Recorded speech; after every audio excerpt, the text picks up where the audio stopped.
ખેડૂતો મુદ્દે લડતા ખેડૂત નેતાઓ જ્યારે કોઈ રાજકીય પાર્ટીમાં જોડાય છે ત્યારે પણ લોકો વાહવાહી કરવામાં થાકતા નથી અને જ્યારે તે વ્યક્તિ પાર્ટી છોડે છે ત્યારે તેને ગદ્દાર અથવા ખેડૂત વિરોધી કહેવા લાગે છે.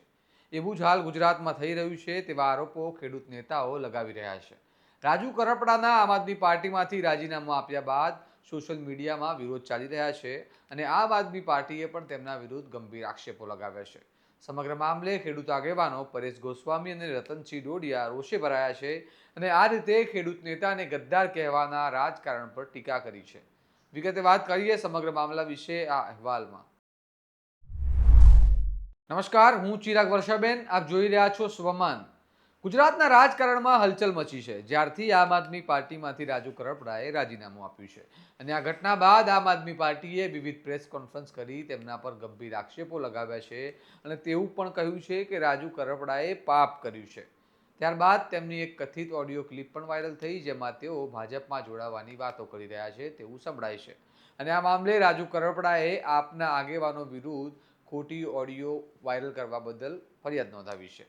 આ ઘટનાઓ બાદ ખેડૂત આગેવાનો રોષે ભરાયા છે અને કહી રહ્યા છે કે રાજકારણ કરનારા લોકો ખેડૂત નેતાઓને બદનામ કરવાનું બંધ કરે. પાર્ટી છોડવાના કારણે કોઈને ગદ્દાર ચિતરવું અયોગ્ય છે અને આના કારણે ખેડૂતો માટે લડતા આગેવાનોને પણ ભારે નુકસાન થશે. સાંભળો આ મામલે પરેશ ગોસ્વામી શું કહી રહ્યા છે. ભલામણ એમ ના હોય. આખે આ રાજકારણ છે. આ રાજકારણની અંદર સમજો તમે એકદમ એટલા ભોળા નહીં બનો. આ તમે એટલા ભોળા બનો છો ને એમાં તો આ રાજકારણી ફાવી ગયા છે. આ રાજુભાઈ કરપડા, આ હું તમને સ્પષ્ટ કહું, રાજુભાઈ કરપડા એક દાયકાથી મારી જેમ એ પણ 10 વર્ષથી સતત લડતા આવ્યા ખેડૂત માટે. એની આમ આદમી પાર્ટી છોડી તો કે તમે તો ગદ્દાર છે. એટલે ભલામણા અહીંયા ખેડૂતને નથી છોડ્યા, અહીંયા આમ આદમી પાર્ટીને છોડી. આમ આદમી પાર્ટીને છોડ્યા એટલે ગદ્દાર થઈ ગયા. હા, એ ભાજપમાં જોડાય તેથી એને આપણે ખરાબ કહેવાનો અધિકાર છે કે ભાઈ તમે ભાજપમાં જોડાણા. પણ જો એ ભાજપમાં ના જોડાય ને અત્યારે કોઈ પણ પાર્ટીમાં જોડાયા વગર એ જો ખેડૂતની સેવા કરવા માંગતા હોય તમે ગદ્દાર કેમ કહી શકો? એટલે એટલું બધું. અને કોમેન્ટ કરવા વાળા મોટા ભાગના આમ આદમી પાર્ટીના કાર્યકરો છે. મેં તો બધાને કોમેન્ટ આખી ડિટેલ કહી હતી. એટલે રાજુભાઈ કરપડા જેવા માણસને મૂકતા નથી. તો આવી રીતે ખેડૂતનું હિત ના થાય. ખેડૂતનું હિત કરવું હોય તો રાજુભાઈ કરપડા હોય, પાલભાઈ આંબલિયા હોય, રતનસિંહ ડોડિયા હોય, સાગરભાઈ રબારી હોય, આવા દરેક લોકોને આપણે સપોર્ટ કરવો પડે. એ કોઈ પાર્ટી છોડે એટલે સીધા એને આપણે ગાળો કાઢવા માંડીએ ને એને વેચાઈ ગયો એવું કહેવા માંડીએ.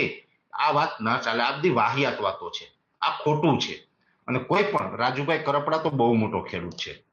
એને ક્યાંય કોઈ પાસે 5 પૈસાનો લાંબો હાથ કરવાની જરૂર નથી. એ ભલે એને જે પણ કારણે ડિસિઝન લીધું મને નથી ખબર. મને એટલો વિશ્વાસ છે કે 1 રૂપિયાનું ખોટું ના કરે માણસ. 1 રૂપિયાનું ખોટું ન કરે. એ ખરેખર એના દિલમાં હમદર્દી છે. એ ખેડૂત પ્રત્યે લાગણી ધરાવે છે અને એ ખેડૂતનું સારું 10 વર્ષથી કરતા આવ્યા છે અને હજી પણ કરશે. હજી નહીં કરે એવું કોણીએ કીધું? હજી કરશે. હું કહું રાજુ કરપડા હજી પણ ખેડૂતનું સારું કરશે. પણ એની આમ આદમી પાર્ટી છોડી હવે એને જે પ્રશ્ન હોય એ એની અંગત બાબત છે. આમ આદમી પાર્ટી છોડી એનો મતલબ એવું થોડોક થઈ ગયો કે ખેડૂતના વિરોધી છે. કે આમ આદમી પાર્ટી હોય, કોંગ્રેસ હોય કે ભાજપ હોય, આ કોઈ રાજકીય પાર્ટીએ ખેડૂતનો ઠેકો નથી લીધો. રાજુભાઈ કરપડા છે એ બિલકુલ હું એમ માનું કે હજુ પણ એ ખેડૂતના એક નીડર યોદ્ધા છે. હા, આગળ ઉપર પછી કઈક બીજું સ્ટેન્ડ આવે તે દિવસે વાત અલગ છે. અત્યાર સુધી રાજુભાઈ કરપડાને આપણે ખરાબ કહેવાનો અધિકાર નથી. બોટાદમાં કડદાકાંડ થતું હતું. આ કડદાકાંડમાં મળદનો દીકરો લડ્યો અને લડ્યો ને 4.5 મહિના જેલમાં રહીને આવ્યો. આ ખેડૂત માટે જે માણસ 4.5 મહિના જેલ ભોગવી એ જ આપણે જો ખેડૂત તરીકે એને ખરાબ કહેશું તો આ વસ્તુ તો ખોટી છે. જો આવું આપણે કરશું ને તો જિંદગીમાં પણ આપણા બધા ખેડૂતનો ક્યારેય ઉદ્ધાર થવાનો નથી.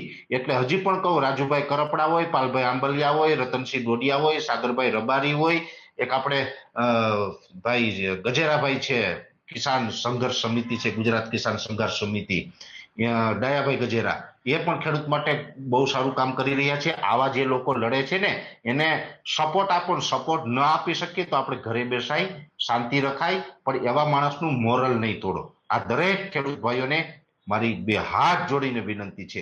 ખેડૂત માટે લડે છે ને એને સહકાર આપો. સહકાર ન આપો તો કઈ નહીં, કમસે કમ એને ગાળો આપવાનું બંધ કરી દઈએ ને તો ઘણું છે આપણા ખેડૂતો માટે લડતા નેતાઓ જ્યારે પક્ષમાં જોડાય છે ત્યારે પણ લોકો તેમને વધાવી લે છે અને પક્ષ છોડે છે ત્યારે તેમના વિશે ગંભીર આક્ષેપો લગાવે છે. તે મામલે હવે ખેડૂત આગેવાન રતનસિંહ ડોડિયા પણ મેદાને આવ્યા છે અને કહી રહ્યા છે કે જે વ્યક્તિ ખેડૂત જ નથી તેવા લોકો પણ રાજુ કરપડા વિરુદ્ધ ગમે તેમ લખી રહ્યા છે. આ રીતે ખેડૂતો માટે લડતા લોકોને ગદ્દાર કહેવા યોગ્ય વાત નથી. તેમણે આડકતરી રીતે આમ આદમી પાર્ટીના પોસ્ટર બોય વિશે ટિપ્પણી કરતા કહ્યું કે પોતાની રાજકીય મહત્વકાંક્ષાઓને પૂર્ણ કરવા રાજુ કરપડાને બદનામ કરવાનું બંધ કરો. સાંભળો રતનસિંહ ડોડિયા શું કહી રહ્યા છે. જય જવાન જય કિસાન. હું રતનસિંહ ડોડિયા. મારી ઓળખાણ આપવાની કોઈ જરૂર નથી, પરંતુ ઘણા બધા ખેડૂત આગેવાનો ગુજરાતમાં જ્યાં સુધી ખેડૂતનું લડે અને સારી લડાઈ આપે ત્યારે જેવી રીતે પોતાની પ્રોપર્ટી હોય એમ પક્ષવાળા લઈ લીધા પછી જ્યાં સુધી એનું કામ કરે ત્યાં સુધી આગેવાન સારો હોય છે. જ્યારે એ આગેવાન એનું કામ કરતો બંધ થાય ત્યારે એ જ આગેવાનને ભાડાના માણસો રાખી જે વ્યક્તિના હાથબારમાં નામ નથી એવા વ્યક્તિઓને ભાડાના માણસો રાખી અને ટ્રોલ કરવામાં આવે છે. એનું એક ઉદાહરણ અમે અત્યારે હાલમાં જ રાજુભાઈ કરપડામાં જોઈએ છીએ કે જ્યાં સુધી રાજુભાઈ કરપડા 2017થી હું એમની સાથે લડ્યો છું. હું, પાલભાઈ, રાજુભાઈ ત્રણેય સાથે લડતા, સાગરભાઈ પણ લડતા, ત્યારે રાજુભાઈની બધાય વાહવાહી કરતા અને જ્યારે વધારે વાહવાહી થઈ જઈ ત્યારે કોઈ પણ પક્ષ એને આમંત્રણ આપીને લઈ જાય અને લઈ ગયા પછી જ્યારે એ વ્યક્તિ પાર્ટી છોડે, ભલે જે કારણ હોય એ પોતાને અંગત કોઈ પણ વ્યક્તિ પાર્ટી છોડવાનો અધિકાર છે, પાર્ટીમાં જવાનો અધિકાર છે. તો કોઈ પણ વ્યક્તિ પાર્ટી છોડે ત્યારે એના વિરુદ્ધ જે ખેડૂતના પાસે હાથબાર નથી એવા વ્યક્તિના પાસે કોમેન્ટ કરાવી અને આખા ખેડૂત આલમને બદનામ કરવાથી કે કોઈ વ્યક્તિને ખેડૂત બાબતમાં લડવું હોય ને તોય એને નફરત આવે એવું કારણ ન કરશો. જે તમારું રાજકારણ અને રાજનીતિ પાસે રાખો. ખેડૂતના નામે કોઈ વ્યક્તિ કોમેન્ટ ન કરે મહેરબાની કરીને, અને જે વ્યક્તિને ખેડૂતના નામે કોમેન્ટ કરવી હોય, ખેડૂતનો હાથ બાર હોય, પોતે પોતાના ખેતરમાં જઈને કોમેન્ટ કરે કે ભાઈ ફલાણા ભાઈ ખરાબ છે, ફલાણા ભાઈ તમે ખોટું કર્યું. આ સાથે ખાસ સૂચના કે કોઈ વ્યક્તિ ખેડૂત નથી એ કોમેન્ટ કરી અને કોઈને બદનામ કરવાથી કોઈ બદનામ નથી થઈ જતું ભાઈ. અને જે ખેડૂતને આજે તમને દાખલો દઉં કે રાજુભાઈ કરપડાને કાલે ખેડૂત માટે લડવું હોય, અત્યારે હજી કોઈ પક્ષમાં ગયા તો નથી જ, કાલ જાય પછી તમે જે કરવું હોય, પણ આજે ક્યાંય જ્યાં નથી તો એના વિરુદ્ધ કોમેન્ટ કરવાથી એ વ્યક્તિને કાલે નિષ્પક્ષ ખેડૂત માટે લડવું હોય તો કેવી રીતે લડે? એને એક જ વસ્તુનું નફરત આવી જાય કે ભાઈ કાલે હું ખેડૂત માટે કામ કરતો ત્યાં સુધી સારો હતો અને આજે ખેડૂતના નામે જ મારા નામે કોમેન્ટો આવે તો હું તમામ ગુજરાતના ખેડૂતોને અને આગેવાનોને વિનંતી કરું છું કે કોઈ પણ વ્યક્તિએ કોમેન્ટ કરવી હોય અને ત્રેવડ હોય ને તો પોતાના ખેતરમાં જઈને વિડીયો કરી અને વિરોધ કરો, નહીતર ખોટી કોમેન્ટ ભાડાના માણસો રાખી અને એસી ઓફિસમાં બેન કોમેન્ટ કરવાનું બંધ કરો. આમ આદમી પાર્ટી હવે વિવાદોમાં સપડાઈ ગઈ છે, કારણ કે હવે રાજુ કરપડાના પાર્ટી છોડ્યા બાદ જે અટકળો ચાલતી હતી તે ધીમે ધીમે બદલાતી જોવા મળી રહી છે. જે જૂથવાદ અને કોઈ નેતાને મોટો ન થવા દેવાના આરોપ આપ પર લાગી રહ્યા હતા તે કેટલીક ઘટનાઓથી હવે દેખાઈ રહ્યા છે અને પાર્ટીની અંદરના કાર્યકરો પણ આ મામલે વિરોધ નોંધાવી રહ્યા છે.